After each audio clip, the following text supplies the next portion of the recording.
नमस्कार साथियों, स्वागत है आपका युवा आवाज में। एक बार फिर से मैं आपको लेकर आया हूँ बरवाला की एसडीएम कार्यालय के अंदर, जहां पर आप मेरे पीछे देख रहे हैं जो लोगों का हजूम है। ये हजूम मैं जानकारी दे देता हूं आपके लिए। ये एफसीआई के वो मजदूर हैं जो अपनी मजदूरी को लेकर, मजदूरी और ठेकेदार के बीच में जो इस वक्त तनाव चल रहा है, उस तनाव के चलते ये एसडीएम कार्यालय पहुंचे अपनी समस्याओं को लेकर। हम जानकारी लेते हैं आखिर वो क्या तनाव है जिसकी वजह से ये एसडीएम कार्यालय पहुंचे हैं। इससे पहले ज्यादा से ज्यादा वीडियो को आप शेयर कर दीजिए। हमारे साथ जो जुड़े हुए हैं, क्या नाम है आपका? गला खराब है। गला खराब है भाई साहब का। क्या नाम है आपका जी? धर्मपाल जी। धर्मपाल जी, हाँ जी, यहाँ क्यों आए हो? हम मजदूरी के लिए आए हैं जी। मजदूरी मिली नहीं अभी तक? मेरे क्वेश्चन लगा जी, नया ठेकेदार आ रहा है। कौन सा नया ठेकेदार आया है?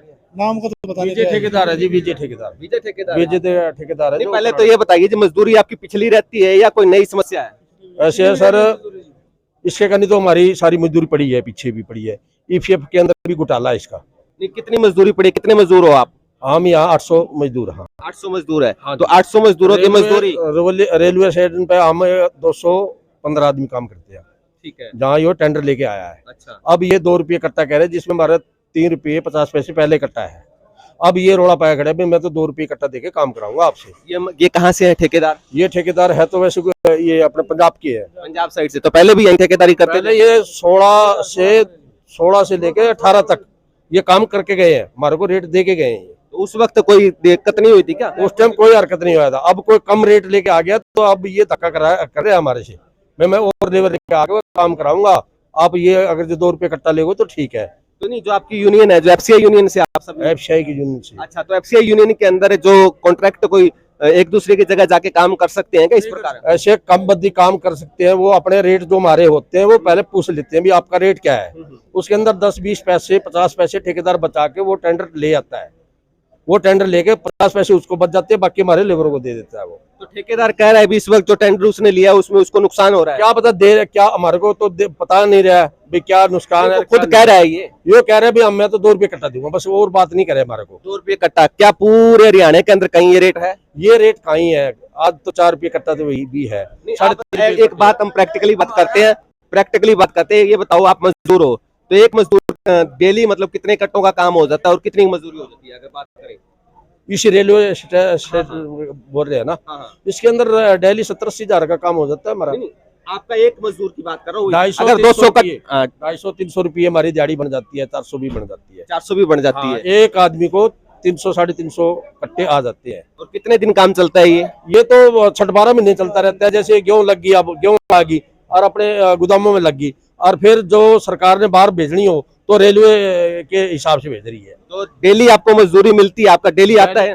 डेली नहीं मिलती, जब कोई स्पेशल लगेगी तो हमारे को मजदूरी बनेगी। तो ये मान के चले भी एक साल अगर होता है तो साल में आपके 4 या 5 महीने काम रहता है? हाँ, 3-4 महीने काम रहता है। बिल्कुल 4 या 5 महीने की दिहाड़ी आपको मिलती है। अच्छा, तो उस दिहाड़ी के हिसाब से आप अपना परिवार का चलावा फिर मंडी में बढ़ावा। जब कोई काम नहीं होता तो मंडी में काम कर लेते हैं, दिहाड़ी पे कर लेते हैं और मजदूरी भी कर लेते हैं हम। तो अब ये एसडीएम कार्यालय क्यों आए हो? ये तो मामला तो आपस का है, आपका ठेकेदार और मजदूर का। उसने हमारे को धमकी दी है। हमारी लेबर है कम से कम 800-900। अच्छा। वो धमकी दे रहा है। धमकी दे के लेबर के अंदर बढ़ा तो देखो हमारी लेबर भी शायद हो सकती है कोई हरकत कर बैठे है। क्या धमकी दी है? वो कह रहा है भी मैं तो 2 रुपये कट्टे से ही काम करवाऊंगा आपसे। अच्छा। तो अब हम नहीं धक्के नहीं करेंगे तो वो कह रहे हैं धक्के से करवाऊंगा। धक्के क्या पता किस तरीके कराएगा, पुलिस से करवाएगा, किससे करवाएगा, हमारा कोई बात का पता नहीं है। अच्छा, धक्के का नहीं पता वो क्या इस्तेमाल करेगा? हाँ, क्या इस्तेमाल करेगा, इस बात को हम फिर साहब के पास आए। पहली बार आए हो या इससे पहले भी आए हो? नहीं होता है, कोई ना कोई ठेकेदार ऐसा। आज एसडीएम साहब पहली बार आए, दूसरी बार आए। पहले भी आए। आज बुलाया, आज भी नहीं आया जी। वो आज भी आने पर क्या बोला, मेरा बुखार हो रहा है, तबीयत खराब है। बहुत हमारे को धमकी भी दी है उसने। हमारा बिल्कुल पहले ही पैसे रख रहा है हमारे बहुत ज्यादा। ईपीएफ नहीं जमा कराया हमारा। ये हमारे को धमकी दे रहा है, कोर्ट से धमकी दोबारा मैं और लेबर ले आऊंगा, इनसे नहीं काम कराता, मेरे डैमेज लाते हैं, ऐसे बोल रहा है जी वो। अच्छा, तो हमारा भी गोदाम में भी कर दिया इसने। 65 आदमी और भर रखे हैं जो काम करने वाले हैं, उसका नाम ईपीएफ नहीं आ रहा है। मतलब क्या किया भी, जो यहाँ काम करे उनका नाम नहीं भरा, अदर पर्सन काम कर रहे थे। इसने अलग कोई नाम भर के ना ईपीएफ का वो अपना बाहर की बाहर निकलवा लेता है। हमारा ईपीएफ जमा नहीं होने देता। ये तो एसडीएम महोदय ने आपको क्या आश्वासन दिया है? हमारे को अभी उसने मतलब यही दिया है कि उसको आने दो, कल आएगा वो, शायद उसने टाइम लिया है। अच्छा, कल का टाइम दिया है। तो कल आप सभी फिर दोबारा आएंगे या 2-4 पर्सन आएंगे? नहीं, सारे आएंगे। ऐसे जी 800 आदमी है, 800 के 800 आएंगे। तो आज यहाँ पे काफी मात्रा में आप आए हो, काफी लोग आए हुए, तो सबकी सेम समस्या है? हाँ जी, समस्या सबकी एक ही है कि बिल्कुल एक ही है, एक ही कट्टा है, 50 किलो का कट्टा है, गेहूं का है, सरकार का है। हमने तो वो उठाना है और मजदूरी लेनी है। वो उस मजदूरी के अंदर भी हम 1990 के अंदर ये काम करने लगे। पहले हम खुला काम करते थे। आप भी मजदूर हो क्या जी? हाँ जी कहाँ से आए हो आप? जी, मैं बरवाड़ा रेलवे साइडिंग से हूँ। अच्छा जी। 22 साल से काम कर रहे। सबसे बड़ी बीमारी तो सरकार की पॉलिसी है। आप क्या कहेंगे कि जो टेंडर नीचा डालेगा सरकार उसको देगी टेंडर, लेकिन सरकार ने भी ये सोचना चाहिए, कमेटी बनानी चाहिए कि जिस आप टेंडर कम दे रहे हो वह मजदूरों को क्या मिल रहा है, ठेकेदार को कितना बचा रहा है। सबसे बीमारी ये है कि कहना ये है अभी हाँ। सरकार के अंदर जो ऊपर टेंडर पास करने वाले बैठे हैं वो नौसिखी हैं, उनको ये नहीं पता है भी रेट क्या होना चाहिए और कैसे क्या इतने नहीं, कम हाँ। रेट में ये भर रहा है टेंडर। सरकार को कमेटी बनानी चाहिए और ये जो पॉलिसी है ना, कम टेंडर देने की, इसके ऊपर एक पूरी कमेटी हाई लेवल की, मैं आदरणीय मुख्यमंत्री श्री मनोहर लाल खट्टर जी और से निवेदन करूंगा कि इस पर पुनः विचार किया जाए। तो इस बार आपको टेंडर देने की पॉलिसी पे लेबर की बात करते हैं। लेबर मंत्री मेरे ख्याल से शायद अनूप धानक जी हैं, शायद अनूप तो उनसे मिले हो आप? नहीं जी, अनूप दानक से नहीं मिले। हम 22 साल से काम कर रहे हैं रेलवे साइडिंग पे।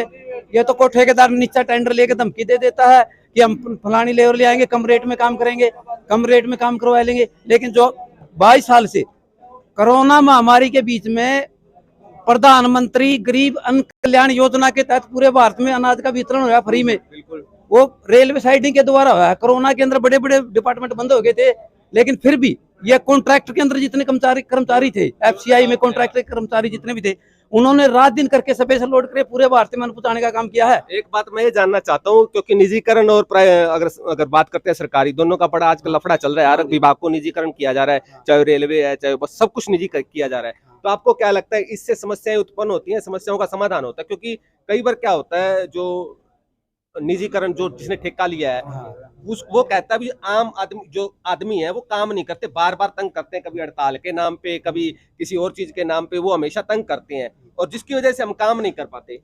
देखो जी, ऐसे है, निजीकरण और सरकार, इन दोनों का अगर तालमेल होगा नहीं तो कोई समस्या उत्पन्न नहीं होगी।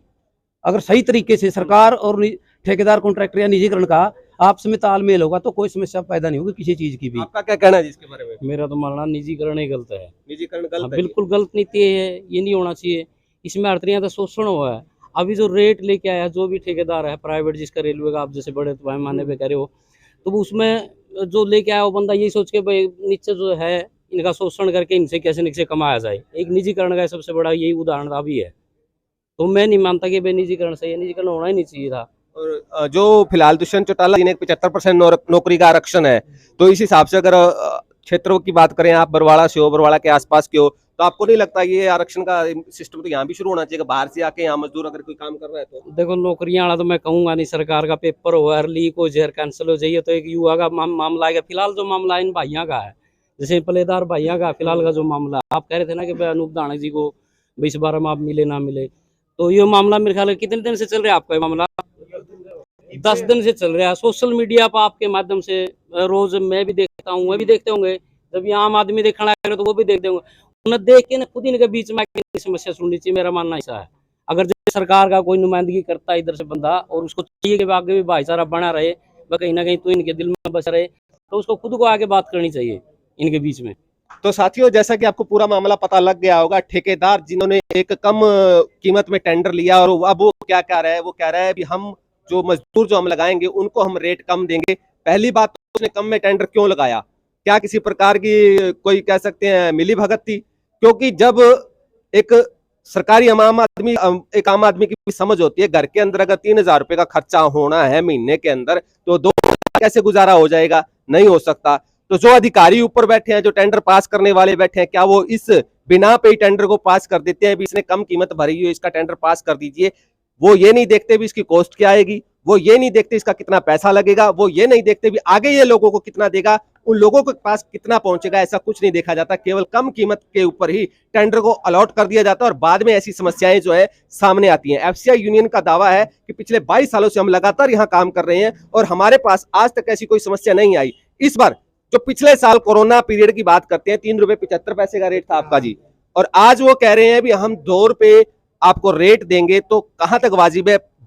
अगर हम डीजल की बात करते हैं, अगर हम पेट्रोल की बात करते हैं, अगर हम गैस की बात करते हैं, तो आप गिन के देखिए पिछले साल से अब तक के अंदर कितना इजाफा हो चुका है। 40% से ज्यादा इजाफा हो चुका है। आज आम आदमी ने अपनी गाड़ियों को, जिनके अंदर पेट्रोल डलता है, जिनके अंदर डीजल डलता है, उनको घर पे ताले के अंदर बंद कर दिया। या तो पैदल चला जाता है या साइकिल से चला जाता है। समस्याओं का समाधान नहीं तलाशा जा रहा, समस्याएं पैदा की जा रही हैं, जिसकी वजह से ये जो आज 400 से 500 के करीब जो लोग हैं वो दर दर की ठोकरें खा रहे हैं। ठेकेदार कहता है मैं आऊंगा, बात करूंगा, समय देता है एसडीएम कार्यालय में पहुंचने का, लेकिन वो कहता है अब नहीं पहुंच सकता, बीमार हूं, कल फिर दोबारा समय दिया जाएगा। अब ये कितना दिन चलेगा ये जो कार्यक्रम है ये कुछ नहीं कह सकते, लेकिन इस वीडियो को आप ज्यादा से ज्यादा शेयर करेंगे। जो हमारे लेबर मंत्री हैं अनूप धानक जी, उनके पास भी ये बात पहुंचाइए, उनके पास भी, ताकि वो भी एक संज्ञान लेके, स्वतः संज्ञान लेके इस समस्या के समाधान की तरफ चलें। हमारे साथ जुड़े रहने के लिए आपका बहुत बहुत धन्यवाद।